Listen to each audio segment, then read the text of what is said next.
নমস্কার, স্বাস্থ্যানুসন্ধান চ্যানেলে আপনাদের আরও একবার স্বাগত। আজকের ভিডিওতে আমি আলোচনা করব আচার্যের কর্তব্য নিয়ে। আচিরতি হি শাস্ত্রাং আচারে স্থাপত্যপি স্বয়মাচয়তে তস্মাদাচার্য উচ্যতে।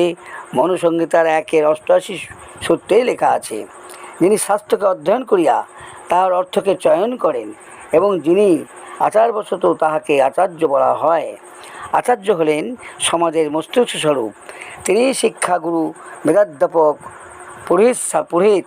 শাস্ত্রে আছে আচার্য দেব ভব, অর্থাৎ আচার্যই তোমাদের পুরোহিত। সেবাই পরাধর্ম। আমাদের দেশে পূর্বে আচার্যের খুব সম্মান ছিল, তাকে ঈশ্বর জ্ঞানে করা হতো। গুরুকে যেমন সম্মান দেওয়া হতো, সেরকম সমগ্র ভারতে ক্ষত্রিয়রাই আচার্যের আসন অধিকার করেছেন। তাদের উপদেশ উদার এবং সর্বজনীনভাবে মেনেছেন। ঋষিরূপে সনাতন ধর্মশাস্ত্র রচনা করেছেন এবং মানুষের কল্যাণের জন্য তা উৎসর্গ করেছেন। সনাতন ধর্ম বেদমূলক, সুতরাং বেদের নির্দিষ্ট পথেই এই ধর্মতত্ত্ব নিহিত।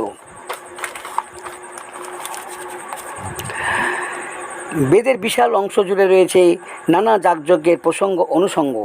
ভারতের আচার্যগণ প্রাচীন ঋষিদের পন্থানুসরণ করে সনাতন ধর্মশাস্ত্রানুসারে সমাজে ধর্মের সুরক্ষার্থে সনাতন ধর্মের প্রসার করেন। সমাজের জনসাধারণের বিভিন্ন সম্প্রদায়ের ভক্তগণ আচার্যদের কাছে এসে ধর্মের নানা উপদেশ সংগ্রহ করেন। সুতরাং তাদের উপদেশ দেওয়ার সময় কোনো মতে যাতে ধর্মের নীতি নিয়ম বা নির্দেশ লঙ্ঘিত না হয় তা দেখতে হয়। নিজের সুবিধার জন্য ধর্ম নয়, ধর্মকে নিজের ইচ্ছা মতো অন্য কোনো মার্গে পরিচালিত করা যায় না। তবুও যারা তা করেন তা কোনো মতেই মানা যায় না। আচার্যগণ অবশ্যই তা জানেন। ধর্মের নির্দিষ্ট পথেই সকলকে চলতে হয়। সনাতন ধর্মকে সমুচিত পথেই রক্ষা করতে হয়। আচার্যগণ সমদর্শী হলে তবেই তিনি সর্বত্র সম্মানিত হবেন। যথোপযুক্ত আচার্যগণ হলেন সনাতন ধর্মের রক্ষক ও প্রচারক। পুরোহিত ও আচার্যগণের যৌথ উদ্যোগে ধর্ম সুরক্ষিত থাকে। সেই কারণে আচার্যকে শাস্ত্রজ্ঞ হওয়া উচিত এবং সেই শাস্ত্রজ্ঞগণকে তিনি প্রচার করবেন।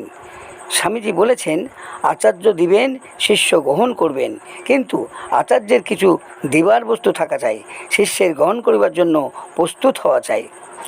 ভগবান মনুর নির্দেশ মতো আচার্যগণ শান্ত মনোসংযমী, দান্ত ইন্দ্রিয় সংযমী হবেন। কুলীন, বিনীত ও শুদ্ধ বেশধারী, ধ্যান ও আচারনিষ্ঠ হবেন। যথাবিহিত যথাসাধ্য কাজ করে চলবেন এবং শাস্ত্রজ্ঞ হবেন। নিত্য স্বাধ্যায় অর্থাৎ মন্ত্র জপ ও শাস্ত্রাধ্যয়ন নির্দেশকে গ্রহণ করবেন ও প্রচার করবেন। শাস্ত্রবিরুদ্ধ কর্ম করবেন না এবং সত্যাশ্রয়ী হবেন। গুরু ও বেদান্ত বাক্য বিশ্বাস করে শ্রদ্ধাবান, জ্ঞানবান হতে হবে। মনকে সর্বদা ব্রহ্মে স্থাপন করতে প্রযত্ন করবেন। স্বগুরু বা তার নিকট হইতে আদিষ্ট হলে যথানিয়মে শিক্ষা দীক্ষা দিবেন। শুদ্ধাচারী হয়ে বসবাস করবে। সন্ন্যাসীগণ সর্বদা মহাবাক্য বিচার করবেন। সাধনাত্মদুষ্টয়ে সাধনা করবেন। বচনে, রচনে ও করণে নিষ্ঠাপর হবেন। উপরোক্ত নিয়ম ও বিধি নিষেধাদি আচার্যগণ যথোপযুক্ত ধ্যান দিবেন। শ্রীরামকৃষ্ণ বলেছেন, ঈশ্বরের আদেশ না পেলে আচার্য হওয়া যায় না।